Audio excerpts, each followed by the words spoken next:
ഇന്നത്തെ ക്ലാസ്സിൽ കൃത്രിമോപഗ്രഹങ്ങളെക്കുറിച്ച് പഠിക്കാം. വിവിധ ആവശ്യങ്ങൾക്കായി മനുഷ്യർ ബഹിരാകാശത്തേക്ക് അയക്കുന്ന ഉപകരണങ്ങളടങ്ങിയ പേടകങ്ങളാണ് കൃത്രിമോപഗ്രഹങ്ങൾ. ഇന്ന് പല രാജ്യങ്ങളുടേതായി ആയിരക്കണക്കിന് ഉപഗ്രഹങ്ങൾ ഭൂമിയെ ചുറ്റുന്നു. എന്തൊക്കെയാണ് അവയുടെ ഉപയോഗങ്ങൾ? നമുക്ക് ചിത്രീകരണത്തിലൂടെ വിശദീകരിക്കാം. പെട്രോളിയം, ധാതുലവണങ്ങൾ എന്നീ ഭൂവിഭവങ്ങളെക്കുറിച്ച് മനസ്സിലാക്കാൻ കൃത്രിമ ഉപഗ്രഹങ്ങൾ സഹായിക്കുന്നു. മത്സ്യസമ്പത്തിനെ കണ്ടെത്താൻ കൃത്രിമ ഉപഗ്രഹം സഹായിക്കുന്നു. കാലാവസ്ഥാ പഠനം, വനഭൂമികൾ, തണ്ണീർത്തടങ്ങൾ എന്നിവയെക്കുറിച്ചുള്ള പഠനം, കര, സമുദ്ര, വ്യോമ ഗതാഗതങ്ങൾക്ക് മാർഗനിർദ്ദേശങ്ങൾ നൽകൽ, ബഹിരാകാശ ഗവേഷണം, സൈനിക പ്രതിരോധ പ്രവർത്തനങ്ങൾ, വാർത്താവിനിമയം അഥവാ TV, radio, mobile phone, internet എന്നിവയിലൂടെയുള്ള വാർത്താവിനിമയം എന്നിവയ്ക്ക് കൃത്രിമ ഉപഗ്രഹങ്ങൾ ഉപയോഗിച്ചു വരുന്നു. 1957 ഒക്ടോബർ 4 സോവിയറ്റ് യൂണിയൻ വിക്ഷേപിച്ച സ്പുട്നിക് 1 ആണ് ആദ്യത്തെ കൃത്രിമോപഗ്രഹം. ഇതിൻ്റെ വിക്ഷേപണത്തോടെയാണ് ബഹിരാകാശ യുഗം ആരംഭിക്കുന്നത്. അന്താരാഷ്ട്ര തലത്തിൽ ഒക്ടോബർ 4 മുതൽ 10 വരെ ബഹിരാകാശ വാരമായി ആചരിക്കുന്നു. 1957 ഒക്ടോബർ 4 നടന്ന സ്പുട്നിക് 1 വിക്ഷേപണത്തിൻ്റെയും 1959 ഒക്ടോബർ 10 നടന്ന അന്താരാഷ്ട്ര ബഹിരാകാശ സമാധാന ഉടമ്പടിയുടെയും ഓർമ്മയ്ക്കായാണ് ഈ വാരാചരണം നടക്കുന്നത്. ഇന്ത്യയുടെ ബഹിരാകാശ ഏജൻസിയായ ISRO ഓരോ വർഷവും ഈ വാരാചരണവുമായി ബന്ധപ്പെട്ട് സ്കൂൾ വിദ്യാർത്ഥികൾക്കായി വിപുലമായ മത്സരങ്ങൾ നടത്താറുണ്ട്. ബഹിരാകാശ ഗവേഷണ ചരിത്രത്തിലെ ചില പ്രധാന സംഭവങ്ങളാണ് സ്ക്രീനിൽ കാണുന്നത്. ഇന്ത്യയുടെ ആദ്യത്തെ കൃത്രിമ ഉപഗ്രഹമായ ആര്യഭട്ട 1975 വിക്ഷേപിച്ചു.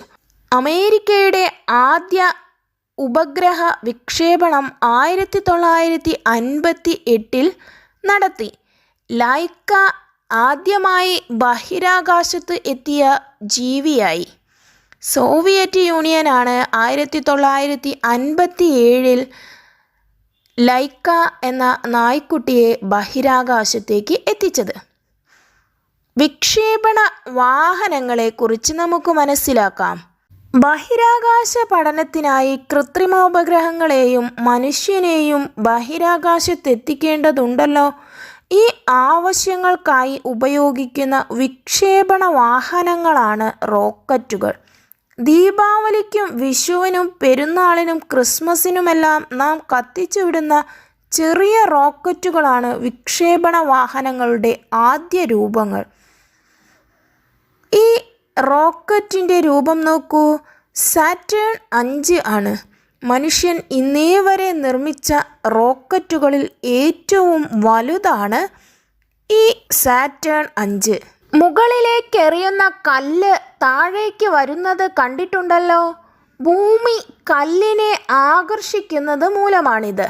ഭൂമിയുടെ ആകർഷണത്തെ അതിജീവിച്ച് മനുഷ്യനെയും ഉപഗ്രഹങ്ങളെയും ബഹിരാകാശത്ത് എത്തിക്കുക എന്നതാണ് റോക്കറ്റുകളുടെ മുഖ്യധർമ്മം.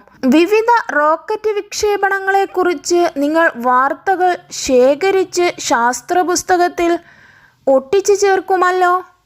നമുക്കും ഒരു റോക്കറ്റ് മാതൃക നിർമ്മിക്കാം.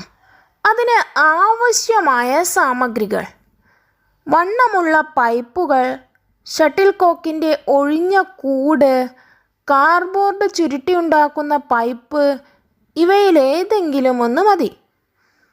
ചാർട്ട് പേപ്പർ, പശ, പെയിൻറ്റ്, തെർമോക്കോൾ ഇവയൊക്കെയാണ് ആവശ്യമായ വസ്തുക്കൾ. നിർമ്മാണ രീതി: ചിത്രത്തിലെ A ഭാഗം സാമാന്യം വണ്ണമുള്ള പൈപ്പ് കൊണ്ട് തയ്യാറാക്കണം. അതിനു മുകളിൽ കോണാകൃതിയിൽ ചാർട്ട് പേപ്പറോ കട്ടിക്കടലാസോ മടക്കി ഒട്ടിച്ച് ബി ഭാഗം തയ്യാറാക്കണം. സി ഭാഗം നിർമ്മിക്കാൻ തെർമോക്കോൾ കഷ്ണങ്ങൾ ഉപയോഗിക്കാം. ചിത്രത്തിൽ കാണുന്ന ആകൃതിയിൽ വെട്ടി ഒട്ടിച്ച് മനോഹരമായി പെയിൻറ് ചെയ്ത് റോക്കറ്റിൻ്റെ മാതൃക നിർമ്മിക്കാം. ഇന്ത്യൻ പതാകയുടെ ചിത്രം മുകളിൽ ചേർക്കുന്നത് നന്നാവും. കൂടുതൽ പൈപ്പുകൾ ചേർത്ത് വ്യത്യസ്തമായ റോക്കറ്റ് മാതൃകകൾ നിർമ്മിക്കാൻ ശ്രമിക്കുമല്ലോ.